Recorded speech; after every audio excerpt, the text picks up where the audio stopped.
on and his kids compete. So that's an awesome swim for Tyson, who's leading the afternoon boys along the way. In the pool, in second place, Sean Santos is in lane 5, and he's out of Rockville, Montgomery. He's still keeping his times under 30.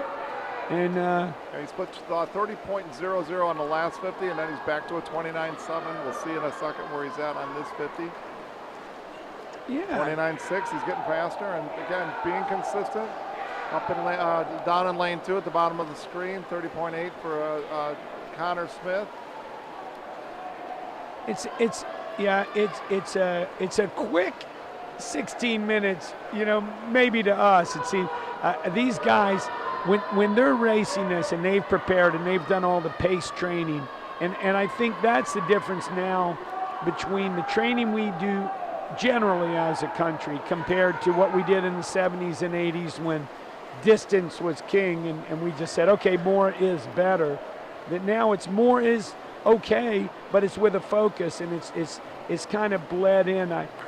I know that you feel that way because there's so much success on your team and in your area. What do you think about the way distance swimming has progressed in this country? Oh, I think it's been fascinating.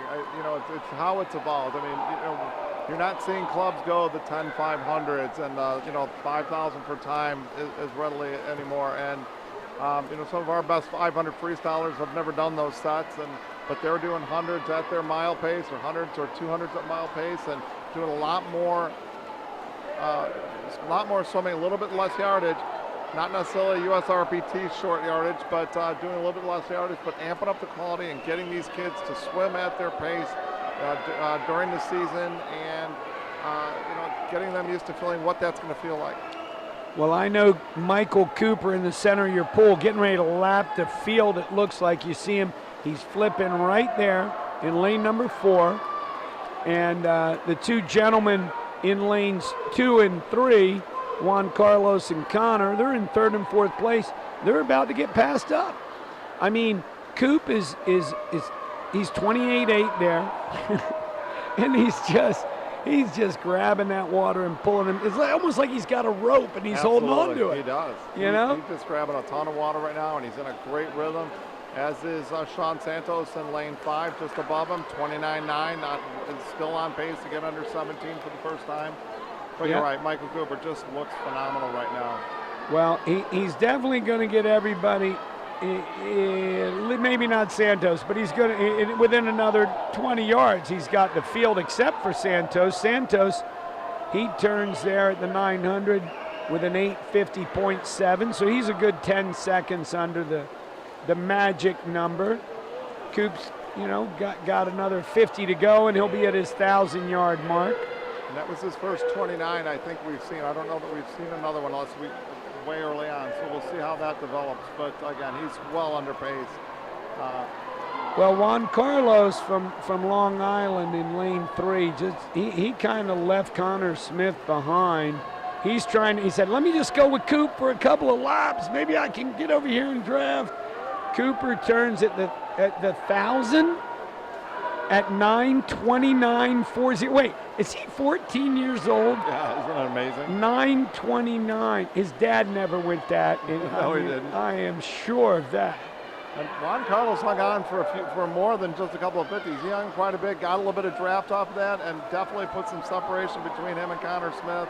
It happens sometimes when you're getting lapped by a swimmer, you start to go with them, like you said, just for a couple of 50s and just kind of find that new gear and get up in a different tempo.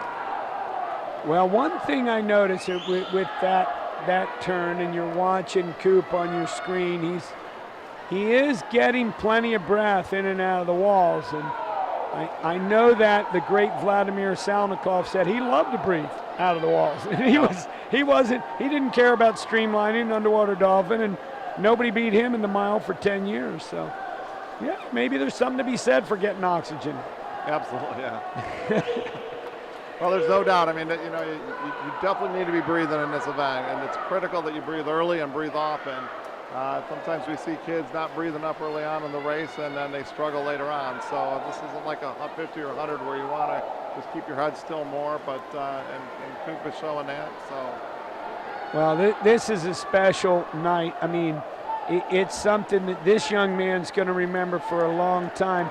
And I'm very honored to be watching it. 29-1 he was on that 50. He's just like a machine. And at this stage in his career, when he can bring on that much pain, and you always say, no pain, no gain. Oh, pain is my friend. Oh, this and that. Doc Councilman used to talk about, Doc Councilman, the great Indiana coach. And by the way, how about Indiana? Oh, I know. They got a shot NCAA's championships tonight. I can't wait to see that last relay because our friends who scored the entire meet out, did you see it? I did not see that. Oh, yeah. Well, they scored the meet out.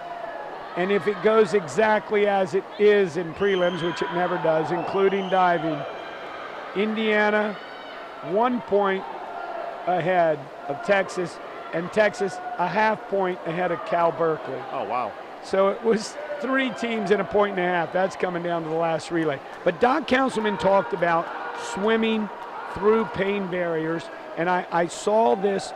It was an incredible ASCA clinic. I pulled up the audio on it, and he talked about getting through the first barrier of pain. He said a lot of kids never get through pain. They get stuck in it. He said they got hurt. No, I'm sorry, it's hurt. Hurt, and then the next barrier is pain, and then there's agony. And he's like giving this description, agony, a lot of kids, they get to agony. And Doc goes, you know what? You know what happens when they get through agony? And all the coaches are sitting there waiting to hear what the great Doc, he said, ecstasy. Absolutely, that's so true. And we tell our swimmers all the time that you are always, in every race you'll ever swim, you're going to come to a moment where you're going to hit that pain barrier and you have to make a decision if you're going to go through it or back off. And I'm looking at this young man turning here. Double breath. Man, he's tired. You know he's got pain. But he went a 28.9 on that 50. He's finishing faster. He's got a 300 to go, 12 lengths. You'll see the double nickels there, 55. That's got to mean something to him. He is in one of those zones right now. And he's going to remember this race because this is a breakthrough race for this young man. Absolutely. He's definitely picked up his tempo. He had a very long, slow turn on that last 50, and there's another double breath, which I'm sure his father's going to talk to him about. And that was a little bit slower, but it seems to be picking up his tempo on that last 50 at 28.9. So we'll see. I think he's got to fight through those breaths a little bit more.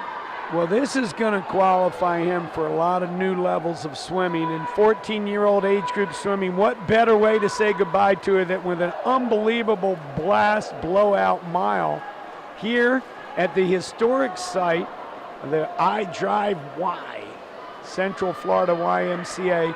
29.3, 13.52 is his time with 200 yards to go. So even if he went to 2 minutes, he'd be way under. He's going into the 40s. Yep. He's going to be in the 1540s. And you mentioned, it's interesting, there's a lot of talk right now in USA Swimming, a lot of discussion about the tech suits and whether or not young kids should be wearing them. And I remember 2 years ago, Michael Cooper making finals as a 12-year-old without wearing a tech suit. His dad wouldn't let it wear him until he became a teenager. I think that toughened him up racing against guys. I know he'd get frustrated with it, but I think that made him a lot tougher racer today. Well, the second place swimmer in this event is just doing everything he can. Juan Carlos is having a great, he's having a great swim in lane number, is it Santos? Sean Santos. I said Juan Carlos. Yep. Sean doesn't want Coop to catch him. Coop went a 29.4. Santos went a 29.9. And you see the numbers go down. There's 61 for Santos and 63. So Cooper, you got 3 lengths. You got 75 yards to lap the field. Are you going to get it done? And don't believe me. Don't think he doesn't know that. But he's tired. Look at him. He's left it all in the pool. And you know what? Sean says, hey, I'm going 29.5 here. I am not letting you double lap the field, dude. You might get them all, but you're not getting me, and that's the case here. Cooper with about 30 yards to go. You see the red numbers there. The red, just all red field. He is going to be your champion. No one's going to catch Sean Santos from Rockville. He's having a great swim, too. Here's his bell, but it's Coop at the finish. Wow! 15:49.37. Congratulations to Michael Cooper. Oh, he's hurting. Look at him. He is hurting. He's feeling it. But he loves that pain. His dad walked away. He's trying to look cool, but he's happy. You can imagine. Yeah. Yeah, here comes our silver medalist, lane 5, Sean Santos, 16:16:22. Very fine swim for him. Nice drop for Sean Santos also. As you Oh, said. yeah. Oh, yeah. Coming in for third place is Juan Carlos. 16:36. He goes 16:36. And Juan Carlos. For the second time tonight, our champion in the 1650 event has broken the meet record by around 30 seconds. So these guys just crushed the record. It's 2 seconds per 100 faster than our record holders. And so we're seeing, again, opening up the night. A lot of people talk about the mile. Oh, it's boring, you know, and we're going to go get a cup of coffee or something like that. But we've seen some great racing today in our 2-mile swims. Yeah, and I'm excited. I wonder, you know, I mean, records are made to be broken, but I think Coops might hold more than a year or two. That's a pretty tough one. No, I totally agree. This is a young meet, so we're seeing a lot. It's natural that you'll see a lot of records broken when a meet's only 3 years old. But these records are starting to mature a little bit, and I think you'll see. I totally agree with you with Michael's record. I think that one's going to stand for a bit. So we've got our last several swimmers finishing in here, and certainly Tyson Tucci from Redbird with his time of 16:48 figures pretty prominently. I think that'll put him into the fifth position, right? Yep, fifth place. Fifth place. Right So behind, congratulations to the Redbirds. I don't want to whistle that loud on the air, but I know John would. He absolutely would. There he is. There, he's right. He knows his boy. He said, hey, get up to the award stand. Get up to the award stand. John just lost his John to whistle. give us his He whistled so much this afternoon.